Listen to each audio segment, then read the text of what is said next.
Imagine this. You're on a journey to success, climbing a steep mountain. Every step you take costs you something, whether it's time, effort, or risk. But here's the thing. Many of us think we can skip the hard parts, avoid the uncertainty, and somehow get to the top without paying the price. That's where the psychology of money comes in. The truth is, success isn't just about what you earned. It's about what you're willing to face. The risks, the setbacks, and the emotional toll along the way.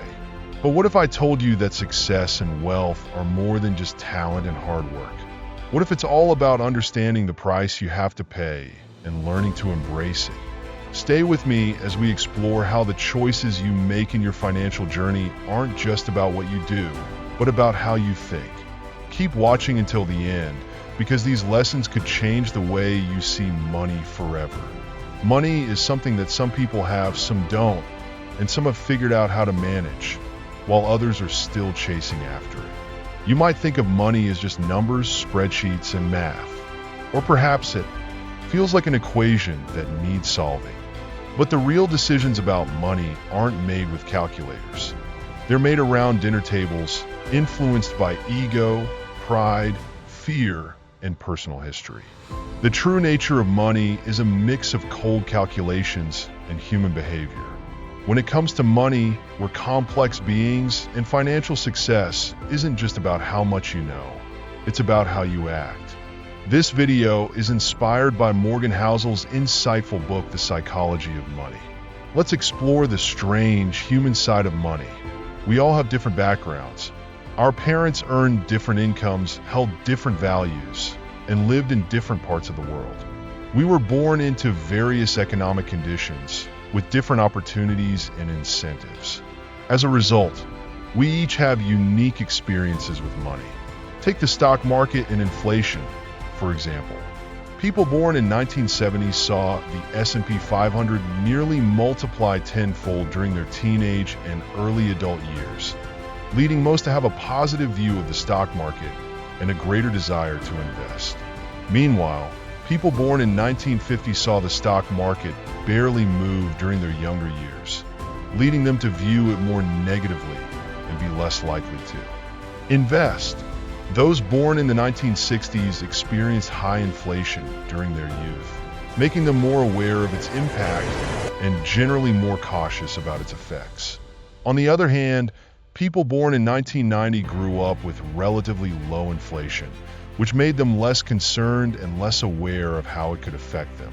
The experiences a person has with the stock market and inflation during their formative years play a huge role in shaping their approach to investing and their financial decisions. Every financial decision we make is justified by the information we have at the time and by our personal worldview, which we've inherited from our parents and shaped through our own life experiences. Even if we're misinformed or lack complete knowledge, or if we make poor choices, the decisions we make still seem logical to us in that moment. They fit into our personal story. As Morgan Housel puts it, people do some crazy things with money, but no one is crazy. Everyone has their own unique perspective on life. And because there's no single right way to manage money, no one can be considered crazy for the way they handle their finances. Our financial decisions are deeply rooted in our individual experiences and worldview. When we think of successful investors, Warren Buffett often comes to mind. There's no question that he's one of the most successful investors of all time. What's truly remarkable, though, is that most of his wealth, $81.5 billion out of his total $84.5 billion, was earned after he turned 60. Housel points out that many people overlook a key factor. Buffett's fortune isn't just a result of being a good investor. It's also because he's been a good investor since he was a child. Buffett started investing at the age of 10, which gave him a long time to take advantage of compounding. Think about it like this. If you invest $1,000 at an 8% interest rate, your investment will earn you $80 after the first year. But the next year, if you compound your investment, you'll earn interest not only on the $1,000, but also on the $80 you earned the first year. So, your second-year return would be $86. This is the power of compounding. The more time your money has to grow, the more it multiplies. You're not just earning money on your initial investment. You're also earning money on the interest that's been added to it. The strange thing about compounding is that it often feels like it's not working at first because the results don't seem that dramatic. But over time, the effects are huge. In the case of Buffett, the key to his wealth was starting young and giving his investments time to grow. If you start early, your money has decades to compound. It's this combination of patience and time that makes the process so powerful. The longer you let your investments grow, the more extreme the results can be. And that's why it's often said that the most important factor in wealth accumulation is not just how much you save, but how long you let it grow. Compounding isn't just about the money you start with. It's about the time you allow it to build. And often, the power of compounding isn't fully understood until you see the results over time. So, the next time you think about making an investment or saving money, remember that the earlier you start, the more powerful the compounding effect will be. Compounding has the potential to grow your money over time in a way that's hard to ignore. Warren Buffett started investing seriously at just 10 years old and had already accumulated a net worth of $1 million by the time he turned 30. Now, imagine a different scenario. What if Buffett, like many young people, spent a lot of his early earnings on travel and a few fancy cars instead of saving and investing? Let's say he began with a net worth of $25,000 at age 30 and then retired at 60, still managing to earn an incredible 22% return on his investments each year. Today, his net worth would be about $11.9 million, 99.9% less than his actual net worth, which currently stands at $84.5 billion. The key to Buffett's massive wealth isn't just his skill as an investor, but the financial foundation he built early on and, perhaps more importantly, his long-term approach to investing. Buffett's true secret isn't just knowing how to invest. It's the time he's allowed his investments to grow. The power of compounding is what has turned his modest early investments into a fortune. But if we look at things from another angle, we see that while Buffett is the wealthiest investor in history, he's not the one with the highest average returns. That title goes to Jim Simons, a hedge fund manager who's achieved an incredible 66% return annually since 1988. Simons' return is much higher than Buffett's, but his net worth is only about $21 billion. Still impressive, but 75% less than Buffett's. So, how is this possible?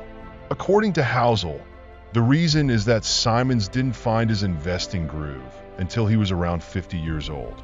This gave him fewer years to benefit from the power of compounding compared to Buffett, who had decades of compounded growth.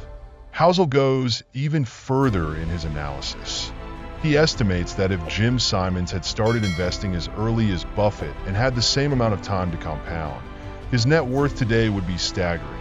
An unimaginable 63 quintillion 900 quadrillion 781 trillion 780 billion $748,160,000, or roughly $63 quintillion. This shows just how powerful compounding can be and why it's crucial not to underestimate its potential. The lesson here is clear. The earlier you start, the greater the impact of compounding. Time is your biggest ally when it comes to building wealth. Even if you're not a genius investor, starting early can lead to incredible results. That's why understanding and harnessing the power of compounding is so critical to financial success. No matter how surprising or counterintuitive the effects of compounding may seem, they should never be underestimated.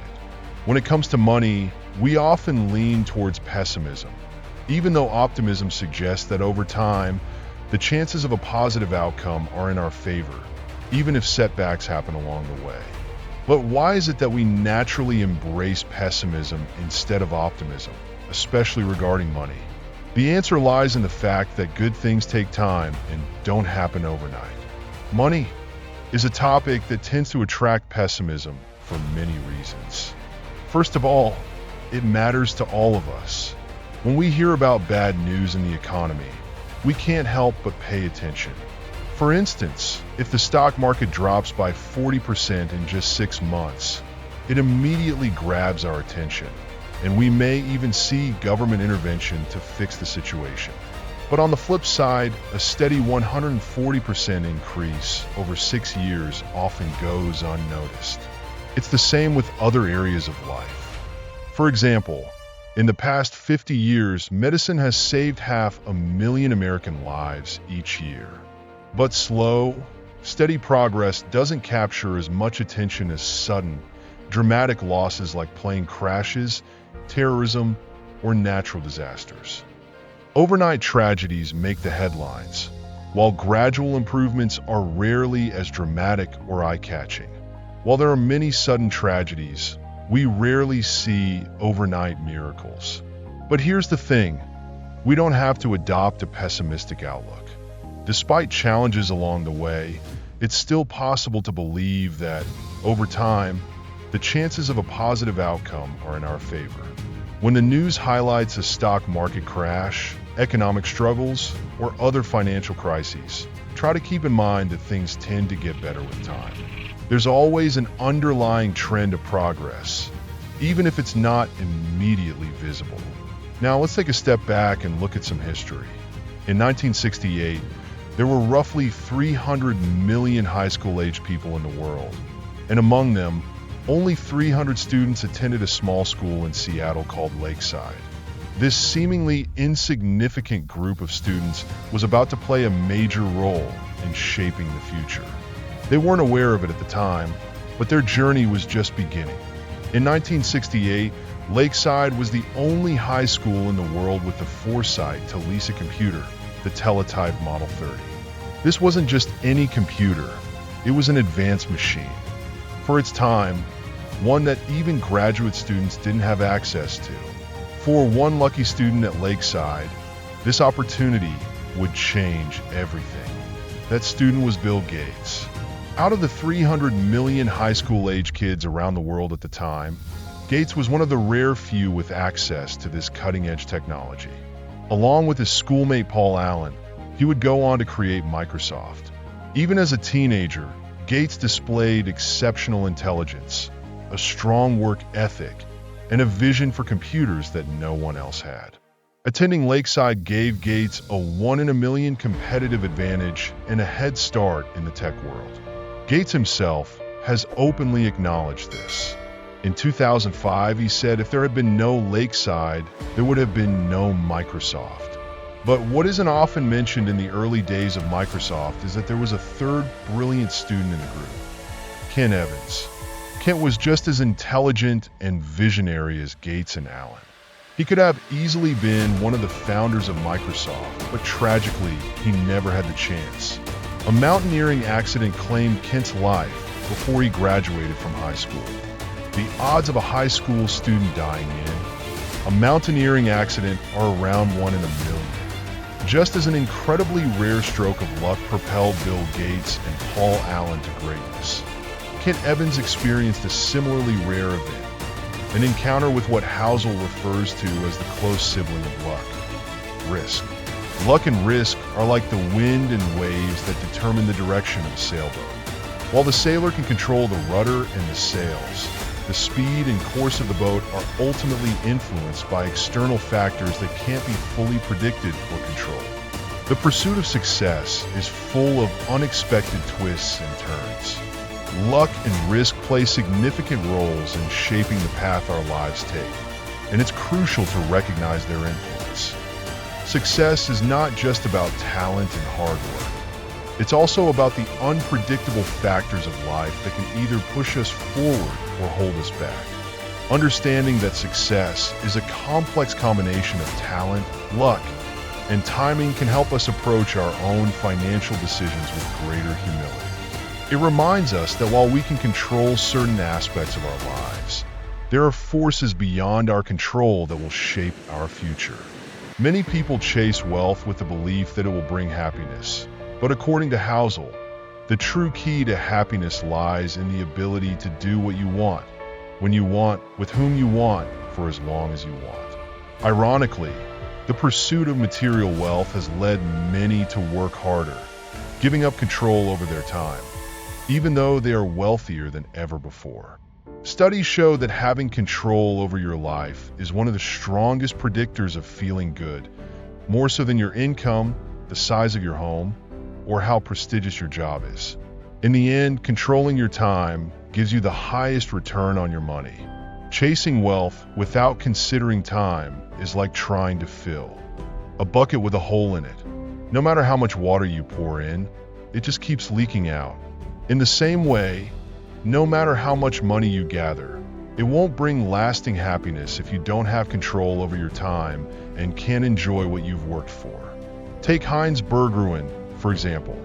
He fled Nazi Germany and made a successful life in America, becoming one of the most well-known art dealers in history.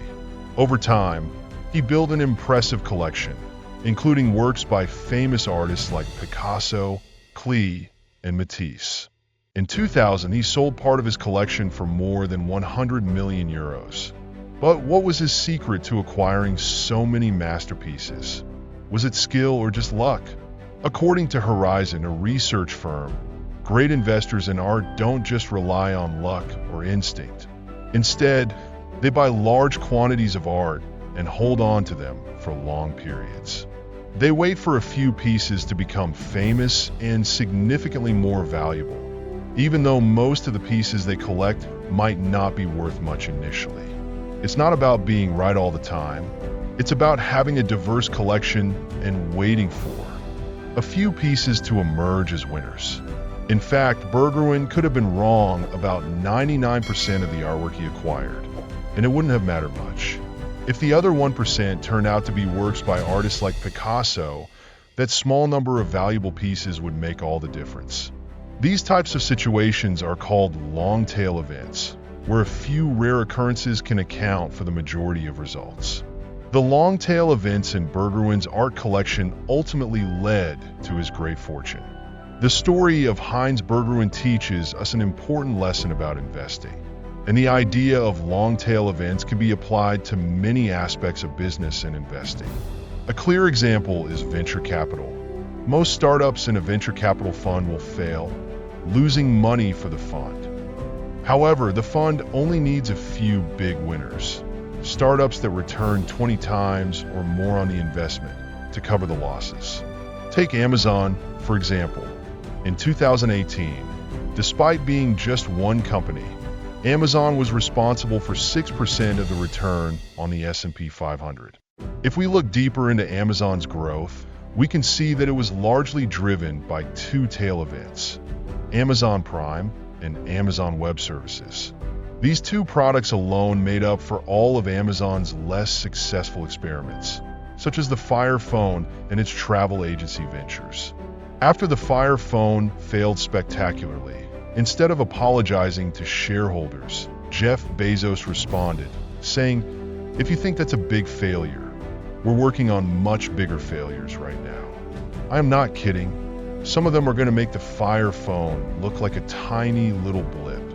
Bezos understood that it's okay to fail with most products, as long as the process leads to the few tail events that will drive the company forward.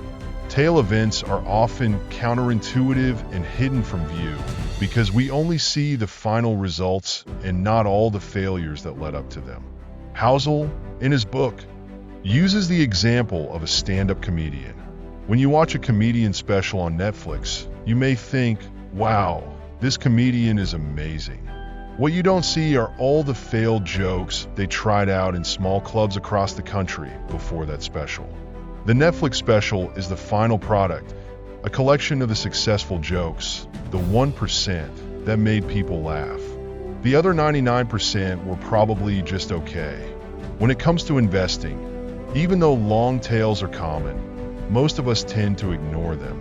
When things go wrong, we often overreact.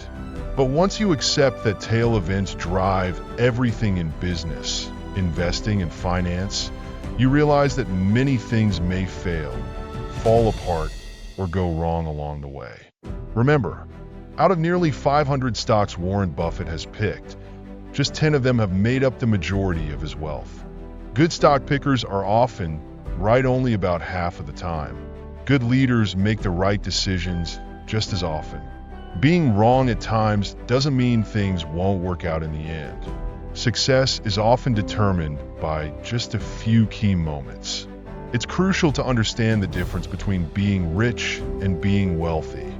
Richness is about how much money you make and what you own right now, but wealth is about what you have saved and invested, the assets you haven't yet spent. True wealth isn't visible, it's what's hidden. It's easy to think someone driving a Lamborghini is wealthy, but appearances can be misleading. Many people living lavishly are actually deep in debt, trying to maintain an image of wealth. Wealth isn't about the cars you drive, the rings you wear, or the houses you live in. It's about the financial assets you've accumulated but haven't yet spent. Building wealth requires self-discipline and restraint. Every time you choose not to buy that expensive item, like a diamond or an upgrade to first class, you are adding to your wealth. It's tempting to admire rich role models who flaunt their money, but true wealth is hidden and harder to replicate. Society conditions us to believe that wealth means spending, but the reality is the key to building wealth is to save and invest wisely. The only way to be truly wealthy is to not spend the money you already have. So, the next time you see someone in a fancy car or living in a large house, remember, wealth isn't always obvious. What really matters is self-control, restraint, and making smart investments for the future. Now, imagine you're climbing a mountain with the goal of reaching the peak to enjoy the view. You might get sunshine, or it could rain. You may get lost, or you could fall and injure yourself. The climb may be tough, and the difficulty isn't always clear from the bottom. What seems like the right path when you start might change along the way, and you'll need to adapt to the circumstances. You don't expect a smooth ride to the top, no golden escalator waiting to take you there. You understand up front that the uncertainty and risk are part of the price you pay. To reach the summit, the challenges along the way, while difficult, are just part of the journey. To reach the top, you always have to pay a price. However, when it comes to investing in the stock market, many people think they can skip the uncertainty and risk and somehow get something for nothing. Housel compares the stock market to buying a car. There are 3 ways you can get a car. You can buy a brand new one, get a used one, or steal one. The new car is the most expensive, but it brings the biggest reward. Think of this new car as aiming for high returns like 12% from the stock market. The used car is cheaper, but offers a smaller reward. It's like a safer investment that might only return about 4% per year. Stealing the car represents trying to get something for nothing. While most people avoid stealing a car because the risks and consequences are too high, many investors believe they can do something similar in the stock market. They try different tricks and strategies to earn good returns without dealing with the risks. For example, some people try to sell right before the market drops or buy just before it goes up. Imagine you want to earn an 11% return every year for 30 years to prepare for retirement. From 1950 to 2019, the Dow Jones Industrial Average has returned around 11% per year. But, as you know, this doesn't come without ups and downs. Over those 69 years, there were plenty of high points and low points. For many investors, seeing their investments rise and fall can be stressful, so they try to avoid the ride and get in and out quickly.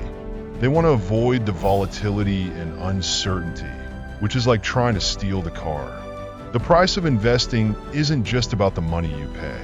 It's also about accepting the emotions that come with the volatility, fear, and risk. Understanding that successful investing requires paying this price is essential. It's not something you'll see right away, but it's a cost that must be paid, just like paying for a ticket or an admission fee. The key is to accept that this fee is part of the experience. It's something you have to be willing to pay if you want to participate in the market. There's no guarantee that it will always work out, but if you think of the price you pay as an admission fee rather than a fine, you might find that it's worth it. Be ready to accept the price once you understand what it is. It's important to know when enough is enough. This brings us to the idea of hedonic adaptation, also known as the hedonic treadmill. Every time you achieve a goal, you end up moving the goalpost further away. A good example of this is the downfall of Bernie Madoff and Rajat Gupta, two men who had everything. They were incredibly wealthy, yet no amount of money seemed to be enough. Both ended up resorting to crime in an attempt to make even more money. The problem with constantly chasing wealth and success without recognizing when you've reached a point of enough is like climbing an endless ladder. The higher you go, the more you want to climb, always reaching for the next rung. This never-ending pursuit can take over your life and prevent you from finding true happiness or fulfillment. So, here's the big takeaway. Understanding the psychology of money isn't just about numbers. It's about how we think, how we act, and how we manage the uncertainty and risk that life throws at us. The secret to true wealth isn't about making more. It's about knowing when you have enough and understanding that success is shaped by a few rare moments, not a lifetime of constant hustle. If you found value in these insights and you want more, I encourage you to take the next step. Subscribe to the channel and keep exploring the wisdom that can transform your approach to money, life, and success. Because it's not just about making smart decisions today, it's about building the mindset that will carry you through every financial decision in the future. Let's continue this journey together. Hit that subscribe button and stay tuned for more life-changing lessons that will help you grow, achieve, and unlock your potential. You're just one click away from making smarter choices that could change your financial future forever. See you in the next one.